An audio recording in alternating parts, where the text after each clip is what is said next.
And one important thing, when you go up, don't heat yourself externally. Let your body reheat itself, because when you go up, the fat burning will continue.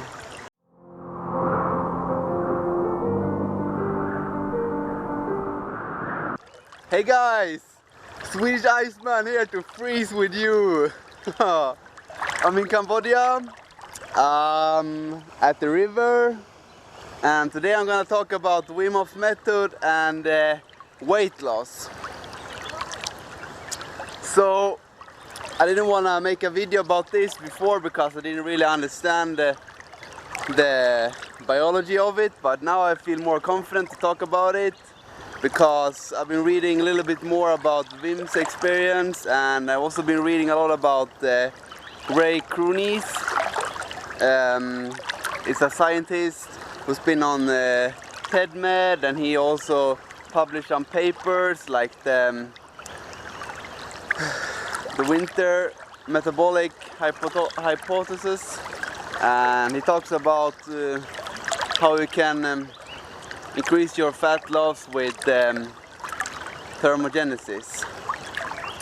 So right now here, this is a stream, and the water is about 25 degrees, and my core temperature is 37 to 38 around, depends what I do and during the day, and that means that heat is going from my body to the water, because heat energy is always conducted from the warm source to the cold source.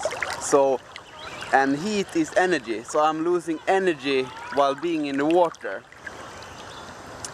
And there also, like, when I go into the water now, there is a mild cold stress affecting me, and that causes a mild peripheral vasoconstriction, and that is basically when some arteries and arterioles are contracting to reduce the heat loss from my skin.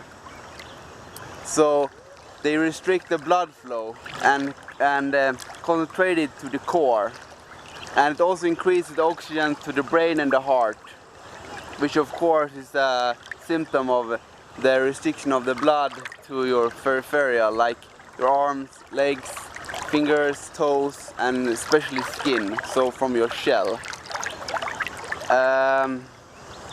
And like the good temperature for doing this, like long time, is around 20 to 24 degrees, 65 to 75 Fahrenheit degrees, because in that temperature you can remain quite long. I can sit there for like 1 hour, just meditate and like have a good time.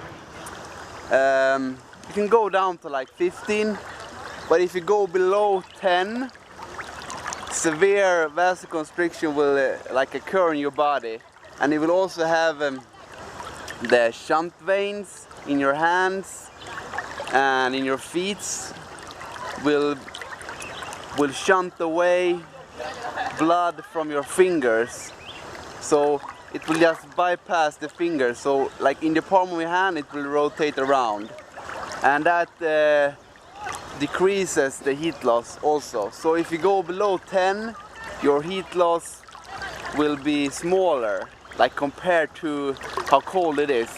So right now I'm losing more heat, like compared to how cold it is and how long I can stay in. So it's more efficient to stay at like 15 degrees or 20 to 24. 20 to 24 is the best. And that's also what I talk about when I talk about, you know, cooling down for performance gains. You know, there were a Stanford study where they cooled down an athlete between his sets when he was doing calisthenics, and they were heating, like if they went below 10 degrees, heating like cooling down his hands and fingers, they didn't see as much cooling of the core as if they went above. So if the water they cooled him with, like that a special machine, was below 10, the shunt vein contraction was, the shunt vein dilation was too severe, so the heat loss in the core wasn't as good. So knowing this biology of the human, you can enhance your weight loss. And in fact, this Ray Cronise, he found out that running a marathon, like for average like 80 kilograms human, burns around 21 grams of fat. And doing this for the equivalent amount of time will burn more. So it's more efficient to do this for weight loss. And you should also be aware of, like, when like now I'm not shivering, so I'm not using glycogen. Now my body is using fat.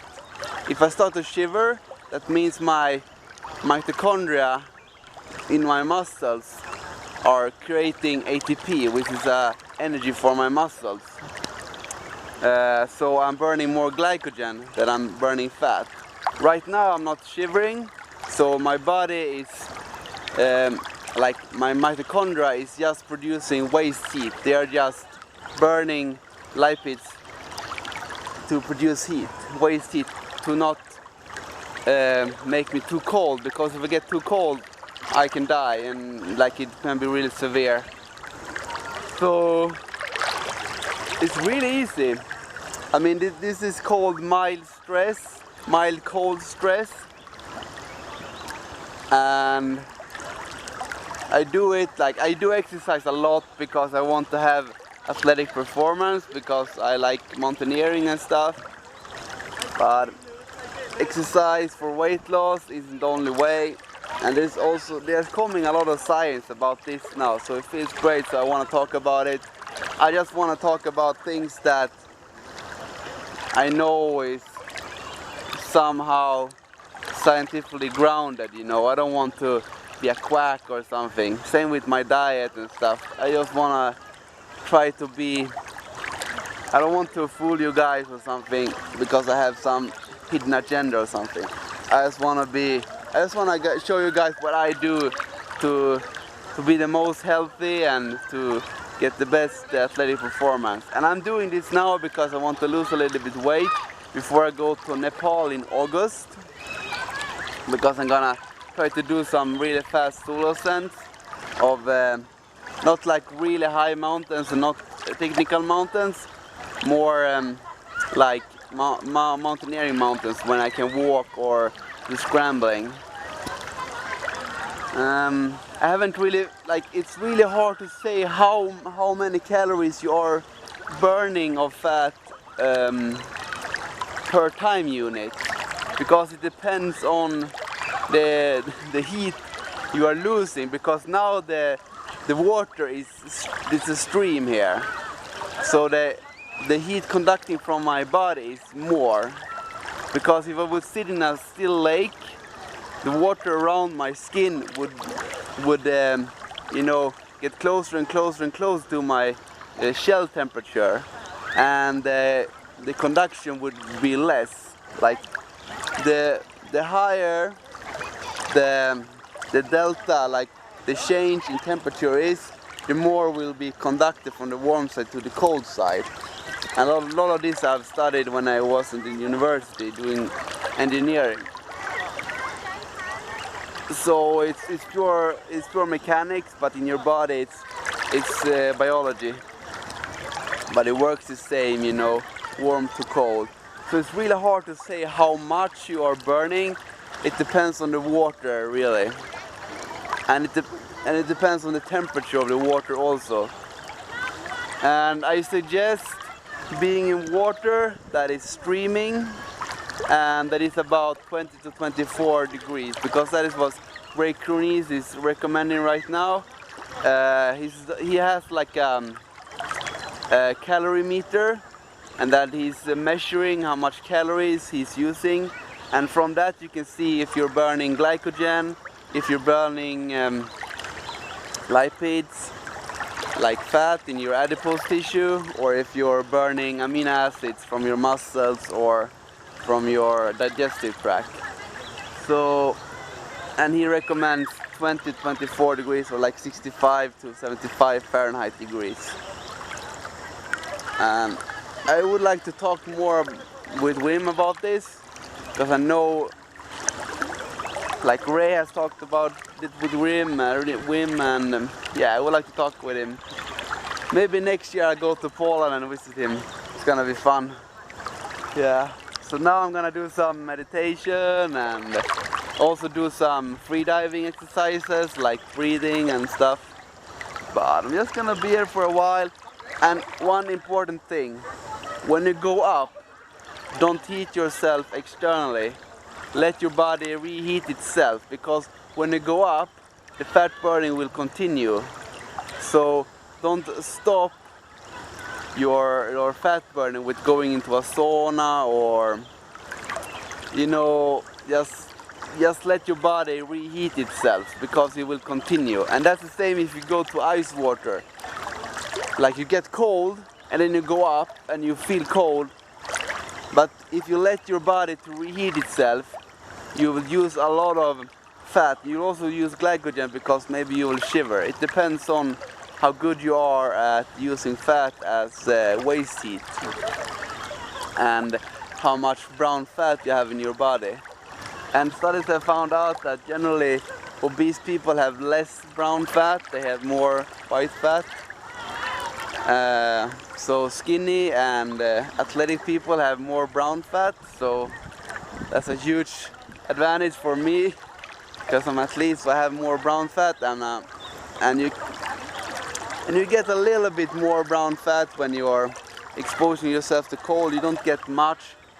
It's more that when you're exposed to yourself to cold, your metabolism goes up. I mean, there's been studies that did this. They have been, we have the Inuit.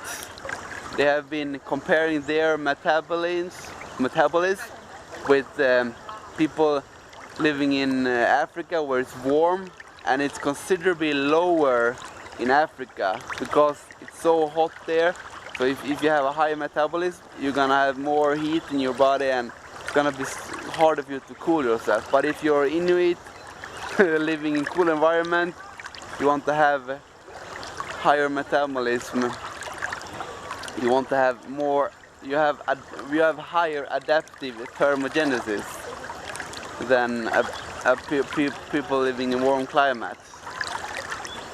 I'm not saying that it helps to be an Inuit, but it's just the science of the biology of the human, that if you expose yourself to cold, you will have a higher metabolism after, also because you need to reheat.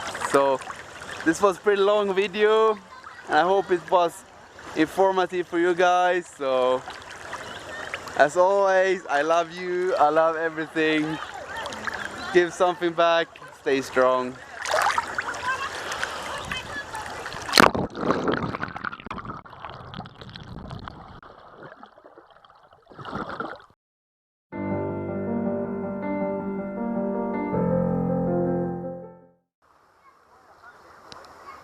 And I also wanted to tell you that, Ray Cronise, he's a scientist, and he is a big promoter of a plant-based diet, like no meat and low fat.